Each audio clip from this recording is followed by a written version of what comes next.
So let's get started then talking about the types of opportunities that the college typically would issue, the college and other government entities.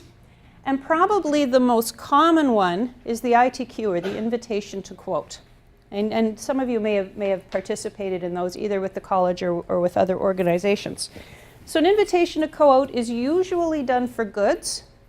And we use this when we know exactly what it is we want to buy.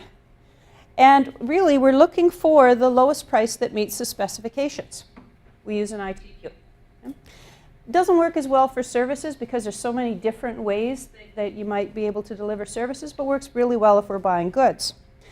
A couple of points to bring forward for those of you who do bid on the ITQs. Of course, price is important because that's what's deciding who gets the contract, right? Who we're going to buy from is the lowest price.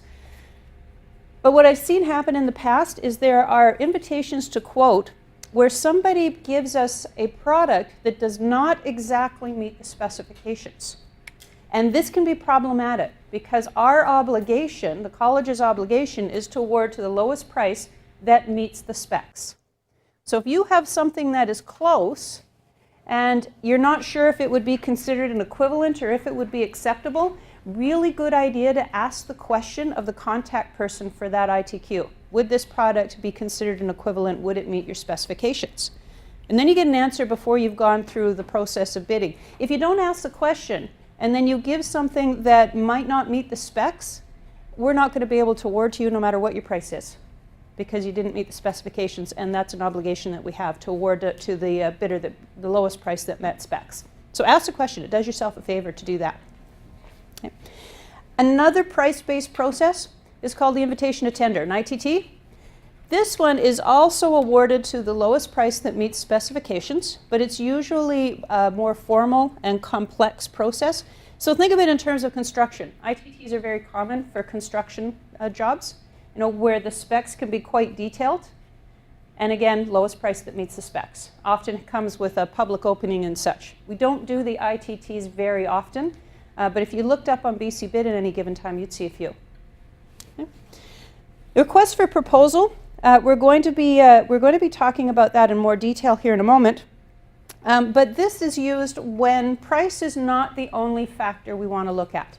We use it often for services because sometimes it's better to spend a little more because you get a little more, right? And if you're going to be going out for services, anybody ever had like something done in their home? Where you bring in a service person to do something in your home. If you only looked at price, you could get Joe's Bargain Basement to come in and do whatever it is you need in your home, and good chance that come next month you're doing it again.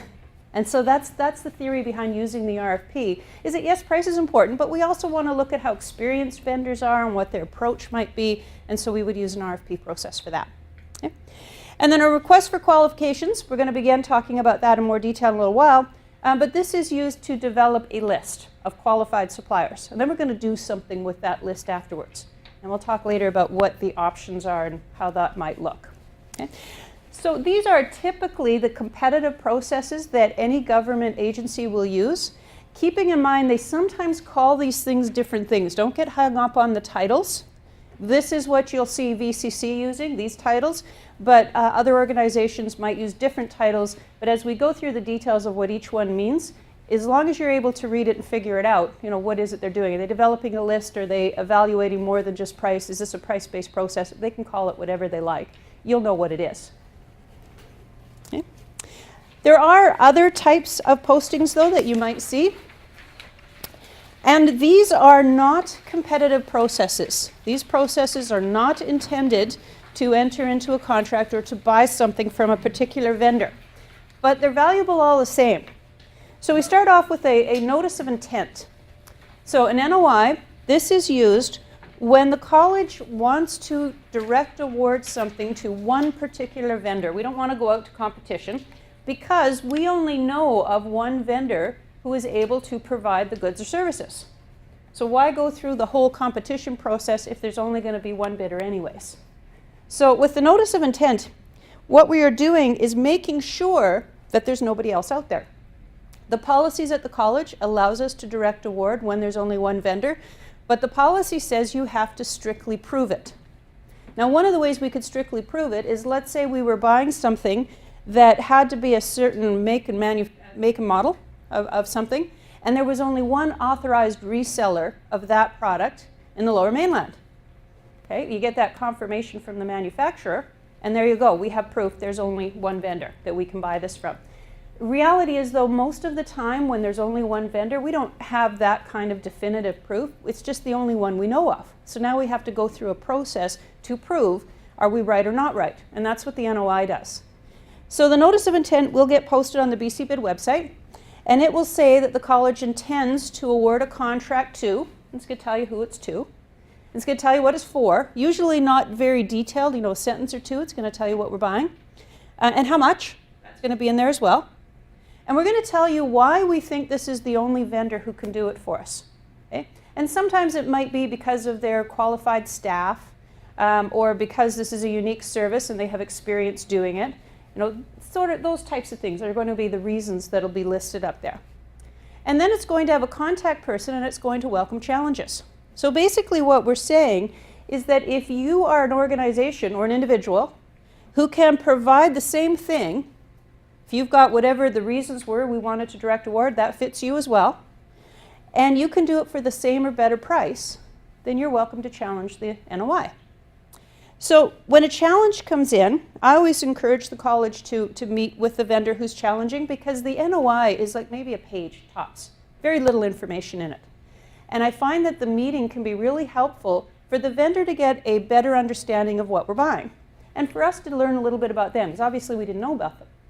Okay, so at this meeting, when the college will tell the vendor a little bit more about what we're buying, the vendor can tell us about them. And at the end of the meeting, there will be one of three outcomes.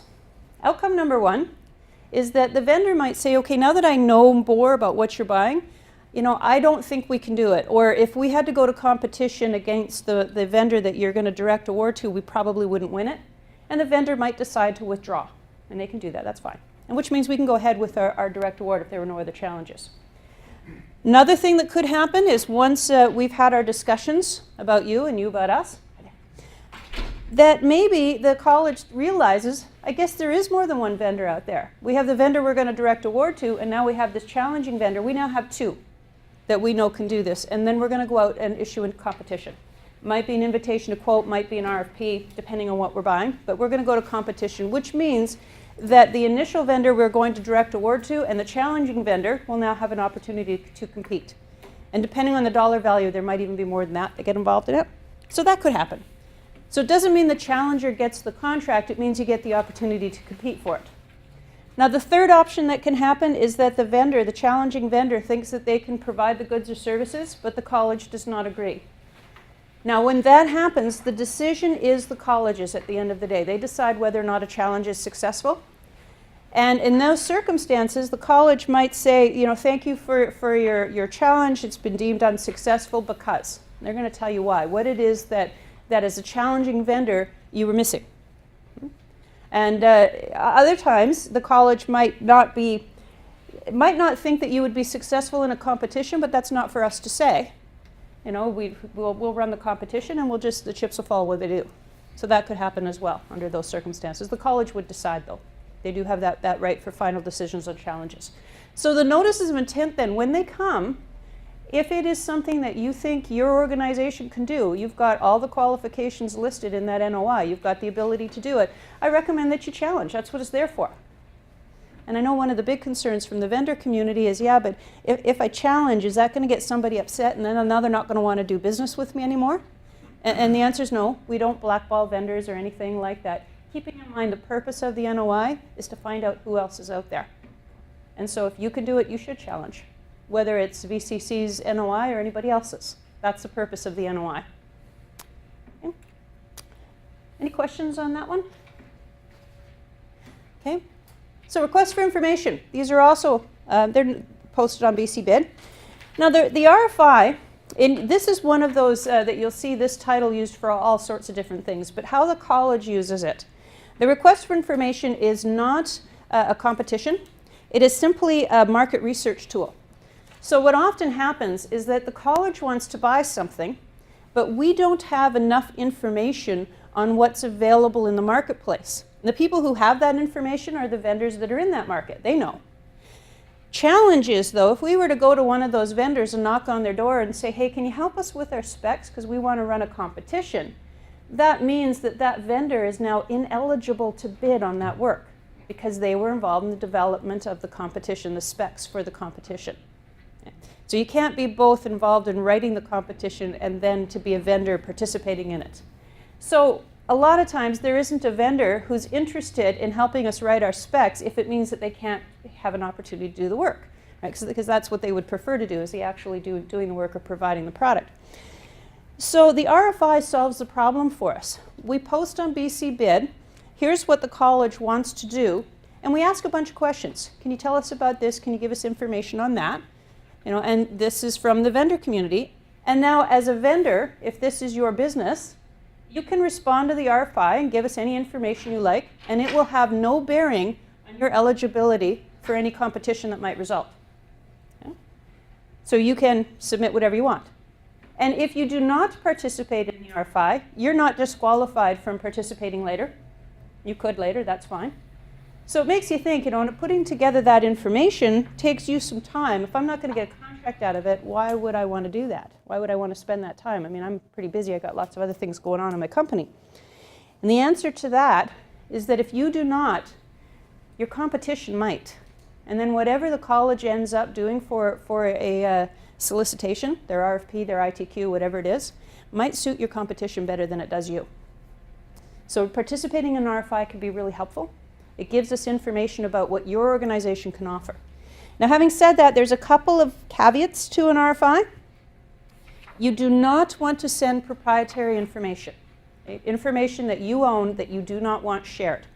The purpose of the RFI is for the college to get this information and then use it as it needs to, which might mean putting it into a solicitation that gets posted publicly.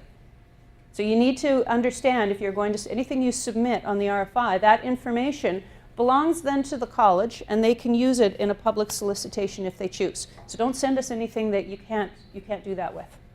Okay, that's an important piece of it. Okay? All right.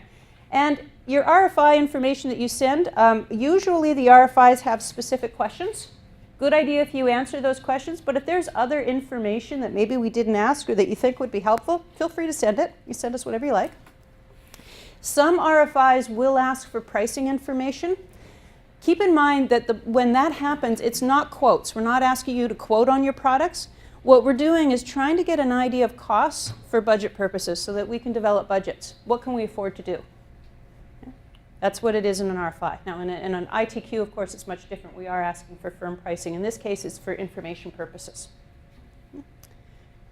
Expression of interest. So an expression of interest at the college is used when we don't know how many vendors are out there, or if there are any, that would be interested in fulfilling whatever requirement we have, the goods or services we want to buy. Okay? So the expression of interest, how the college uses that, is it simply you telling us you're interested. We don't need to know about your company, but you want to send us your marketing information, you can do that. We just want to know, if we were going to go out for competition for these goods or services, would you be interested in participating in that? And so you just let us know. Now, some expressions of interest will include language that says if only one vendor responds, we reserve the right to direct award, because it's the only vendor we know of that would be interested. So that's another reason that if you see an expression of interest, really good idea, if you're interested, to let us know that, just to get a hold of the contact person, say, yeah, I'd be interested in that. You might be the only one. But bearing in mind, if you're not and you didn't respond, the other company might have been the only one, and you don't even get a chance to bid on it. Hi there. Is this the vendor? It is the vendor training, yes. So with an expression of interest then, it does not need to be detailed information, just basically putting your hand up, yep, I'm interested. Okay. Now, having said that though, expression of interest is another term that I see used a lot from other organizations. So a lot of organizations will use an expression of interest for a request for qualifications process. Again, it's just titles. Don't get hung up on the titles. So you might see an expression of interest. It's really what I'm calling a request for qualifications. And then finally, there's the notice to vendors. Notice to vendors is used when we want to tell you something. It's not a competition, but we want to tell the vendor community something. Hi there. So I think there's a couple of seats up here and one down at this end. Thanks Yeah, for that. not a problem. So for example, a notice to vendors would be used for this training session. Right? We were giving you an opportunity to come to a training session, notice to vendors, letting you know. It might be used if let's say the college has announced we're going to do something and it gets delayed for some reason, we might post a notice to vendors letting you know it's been delayed and when we think the new timeline might be. Okay? Lots of reasons that we might use a notice to vendors. Again, post it up on BC Bid, just giving you information you might find useful. Okay? Any questions on any of this? All right. So let's talk about what's in it for you, for your organization, and participating in any of this stuff. Well, number one thing is that you'll find opportunities within the college. So the college is interested in buying goods and services, and sometimes those are things that your company sells, and you'll be able to find out what it is we're interested in buying when you go up on BC Bid. It'll be up there, and you'll be able to see what we want to buy. Okay? No guarantee you're going to be successful, right? Every time you participate in a competitive process, you may or may not be successful. But if you don't participate, guarantee you won't get the contract. You have to participate to get it. Awareness of who you are. At VCC, we have a number of procurement policies that were approved last year. And it includes when we have to go out to competition and post on BC Bid, and when we can just select 3 vendors and ask them to give us quotations. Okay? Because often a lot of the opportunities within the college are not necessarily posted on BC Bid. They're small dollars. We'll call up 3 vendors that we know and we'll get our quotations in that way. So if you're paying attention to, if you're a vendor that the college has not used before and you're paying attention to what's being posted on BC Bid and you apply, then you're creating an awareness of your organization. So it's a good chance that when we're going to go for 3 quotes, now that we know about you, you might be one of the vendors that are included in that. Okay, so we need to know who you are if we're going to be including you in anything that's not posted up on the website. Okay. And the additional business for your organization when you are successful, whether it's from a competition that you've participated in, or because we became aware of your organization and gave you the opportunity to be one of the 3 vendors we contacted for this particular requirement. There's that potential you're going to be successful and get more work through the college on these. Yep. And if you're talking about processes such as a request for information, that is your opportunity in a very open and transparent way to influence the decisions of the college. Right? Tell us what you have to offer. Why is it such a good deal to do it this way or to use that product? You know, whatever it is you're recommending. It's your opportunity to influence it. You know, the decisions will be the college's. Whatever you give us is going to be part of the research that we've done, the information we've gathered to make our decisions. So you can help convince us why yours is the biggest and the best.